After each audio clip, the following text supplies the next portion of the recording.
Hello everybody, this is Robin Michael with the Benedetti Foundation, cellist, although right now, actually you can see the cello there, right now I'm sat at the piano because I'm going to just take you through, this is the first of our sort of workshops on the creative part in the Vaughan-Williams Thomas Tallis Fantasy. Now, why have we decided to do this? Well, it's my belief and Nikki's belief as well that improvising is an integral part of every musician's skill set. I said in the introductory video that William Pleath, one of the great cello teachers, would always ask his students to start their playing day, after they've got their instrument out of the case, just with a bit of improvising, mucking around if you like, just with a few things, just to get the sort of everything creative flowing before the sort of more rigorous technical work at scales, studies, etudes. And I think it's a very good thing to always be developing. And what we're going to do in the Vaughan-Williams, there is a cut anyway. And that cut happens just at a point where we reach F minor, big climax. And what I've done is I've written a little bit of bridging music, nothing worthy of a Pulitzer Prize or anything, but it's going to bring us down from F minor into E minor. And actually, we're going to hear some of Vaughan-Williams' music that we'll play when we get to it, 2 before letter T, which is this. And then we'll rest. We're going to come to a groove. And this is a 4-bar sequence, you'll see all of this written out, which will repeat ad lib. And actually what we're going to do is we'll give you a really elongated version to practice with this, 3 or 4 minutes, so that you really get an idea of how these harmonies work together. And these harmonies, there are only 2 chords in this sequence. So I'll just play it to you. So this is the Vaughan-Williams, and we're going to come out of that, we're going to rest, it's in 3/8, we're effectively going to go into 6/8.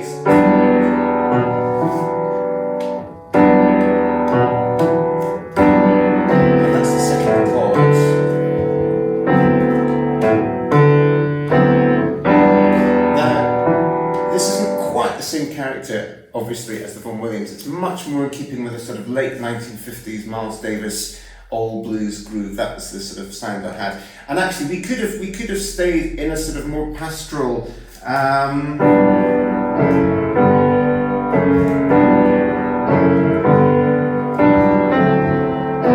Something like that. But actually, I wanted to have a little bit more rhythm in this, just so that there's another element. And it didn't become too sort of meandering, which is always a danger with improvising.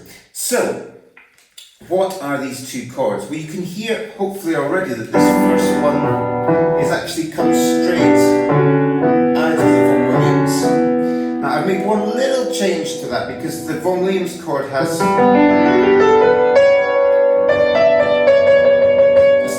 it's an E minor chord, and it's got this lovely C sharp in it. Now, for the purposes of keeping this as simple as possible, I've actually changed that, and we're going to go from, well, it's a chord of E minor 7, which is going to go to a chord of D7. Now again, don't worry about these technical terms. If you've never heard of an E minor or a D7, it doesn't matter, it's all written down, and I'm going to be explaining this in detail. One of the problems with analysing and talking about music often is that the terms we attribute to something actually sound more complicated than they actually are. So, the most important thing, first of all, is just to get the sound of the chords in your head. There's the E minor, and the bass there just drops down a tone. In fact, I drop everything that is in that voicing just now. I'll just explain it very simply. It's an E minor, there's the E minor triad, 2, 3, there's the 3rd, the 5th, I've got the 7th in there, and also the 9th degree. And by 9th degree, I mean literally counting from the root note, the E up, 1, 2, 3, 4, 5, 6, 7, 8, 9. But what I've done with that 9th degree, if you can see where my hands are, I've actually taken the 9th degree and put it down an octave, so it's in close harmony. It's a lovely, lovely sound.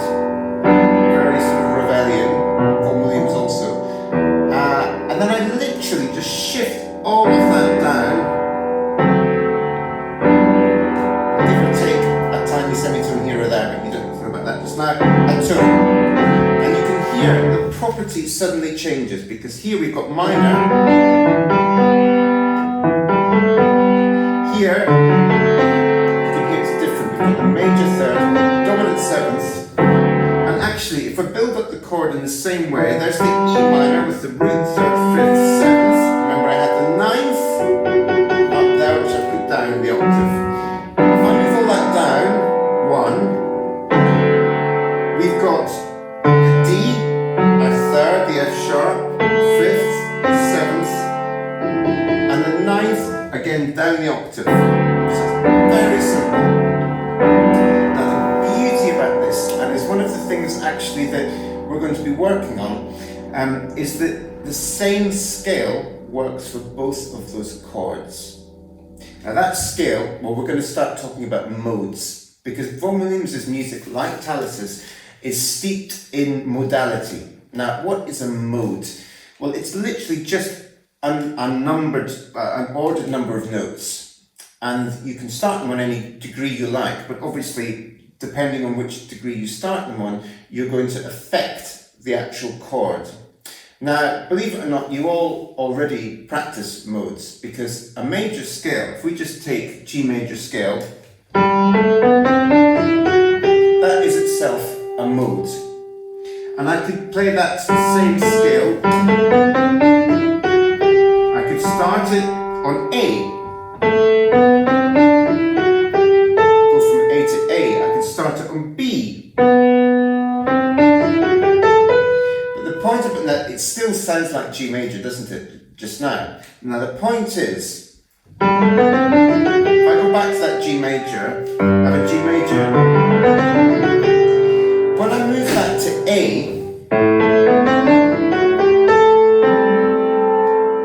the chord underneath it, using those notes from the mode, changes the property of the chord. In other words, that G major, underneath you can hear the major third, was the A to A, with that same G major scale. I've got a minor third and a minor seventh. So the property of the chord has changed. And rightly, if I do the same G major scale starting on B, going B to B, this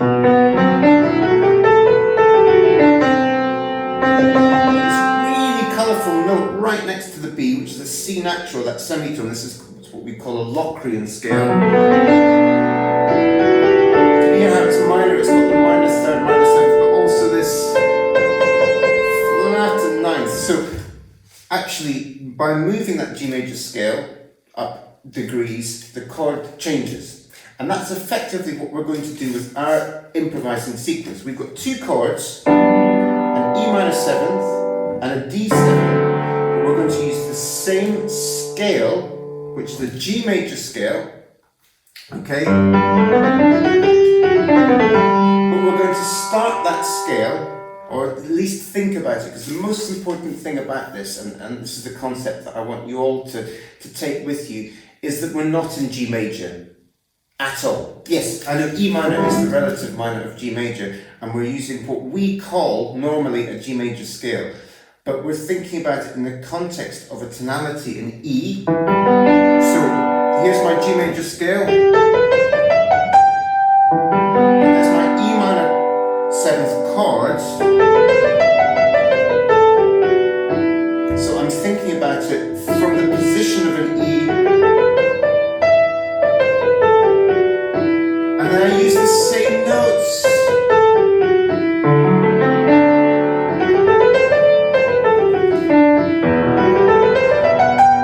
So I could play something in G major.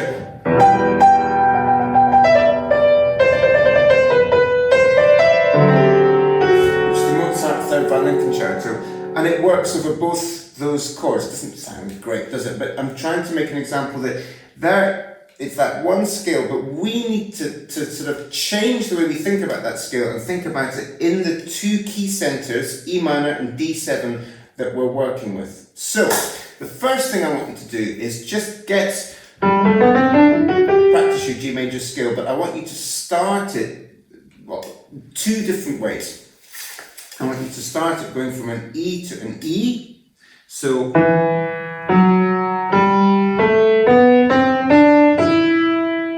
then from a D to a D.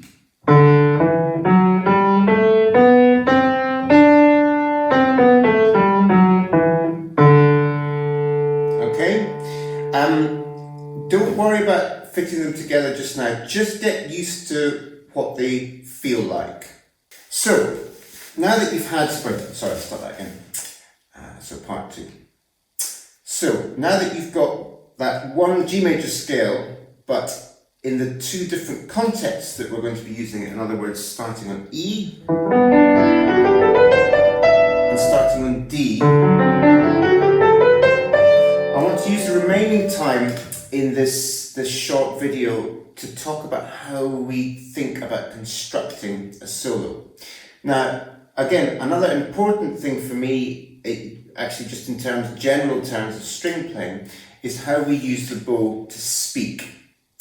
And actually, improvising is the same thing. It's a manner of speaking. We're constructing a conversation. In other words, it's very rhetorical. It's a word that's very important, and you'll be hearing about it a lot over the next couple of weeks. And one of the most important things, if you listen to any of the great classical improvisers, and certainly the great jazz improvisers, we've evoked, if you like, the spirit of Miles Davis with the feel of the groove that we're in here. They all have in common one thing, which is absolute concise rhetoric. In other words, they don't make things too complicated, and everything has space. In other words, we don't want to clutter up by just playing lots and lots of notes all over the place. I mean, if you think about it, all the great pieces of classical music, none of them are cluttered up at all. They all have very much a sort of element of posing a question, maybe talking about that question, and then hopefully providing some sort of answer. And it's that I want you to think about constructing a solo. Now, how do we do that in a practical way? Well, I would, with the backing track that you've got, which is this groove. Now that rhythm itself is something we're going to absolutely interact and engage with. But for just now, just take a little, try and limit yourself to a 2-note cell and see where you can go with it. So I'm just going to take the notes E and G, which is the famous Scottish musical joke, you know, the famous guitarist, E and G. Anyway, so I'm going to take E and G, limit myself to that. Now you can hear already I've changed the chord, and that doesn't sound so great. It works, but what we could do, of course, is just transpose those 2 notes down.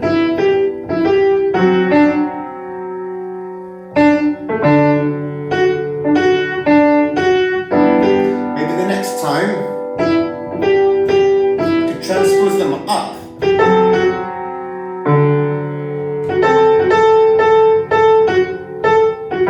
I'm playing too much now, I need to have more space.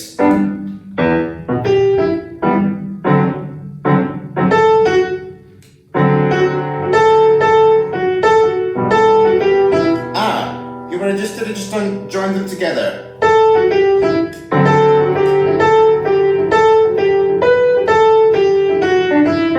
I'm already jumping ahead of myself. But the point is that I started with something incredibly simple, just a kernel of 2 notes.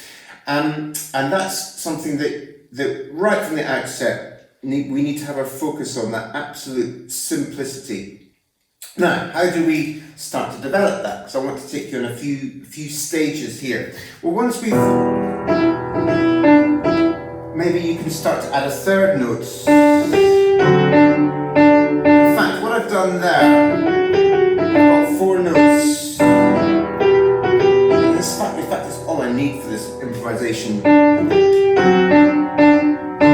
And what I can do is divide, so if we go back to the original scale, the G major scale, I can divide it up. There, I just took the notes D, E, F sharp, and G, and that was enough to construct a good simple solo. So I could take those 4 notes, and then the rest of the scale, the A, B, C, notes and go between the two. So my first 4 bars are going to feature just the first 4 notes, E, F sharp, and G, and then the next 4 bars are going to feature just the A, B, and C. So here we go. 1, 2, 3.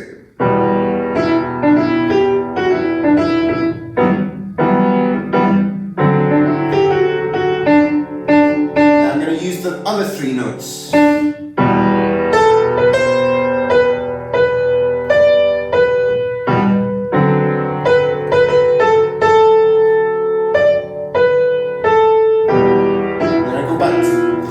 First 4 notes, and then what I want you to start, especially with the backing track that you have, is to hear how the notes start to interact with each other, particularly when we change harmony. Because did you hear when I went up?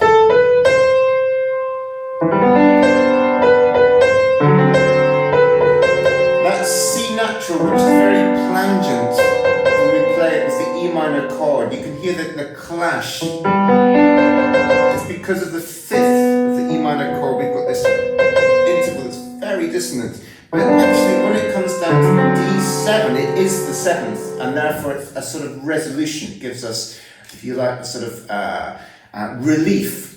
Now that's something that I want you to work at, and something actually in the live session on Thursday that we'll be concentrating a lot, and I'll be at the cello just showing how you can realise it on a string instrument. But I wanted to just be at the piano just to show you how the chords work together. And if you do have a piano at home, and even if you don't play to a particularly high standard, just being able to visualise what we're playing is actually can really speed up the process, because it's one of the things that's difficult with a string instrument. We don't actually see exactly where the notes are, and with the piano everything's out in front of us. So I'm going to recap, just because now this has come to the end of this tutorial. Very quickly, our improvisation section, which is going between 2 chords, an E minor chord, E minor 7, and a D7, D major 7. And we're using, to link those two up, one scale, which is the G major scale, but we're starting it, and this is the most important thing, on 2 different degrees. The first degree with our E minor, we're starting our G major scale on an E, and then we're going down 1 degree using the G major scale starting on D. That is our starting point, and I'm going to see you again on Thursday to start to think about how we can develop this at our string instruments, and what we can, talking about bow technique, and already the ideas I've been talking about with rhetoric, how to construct a solo. Thank you.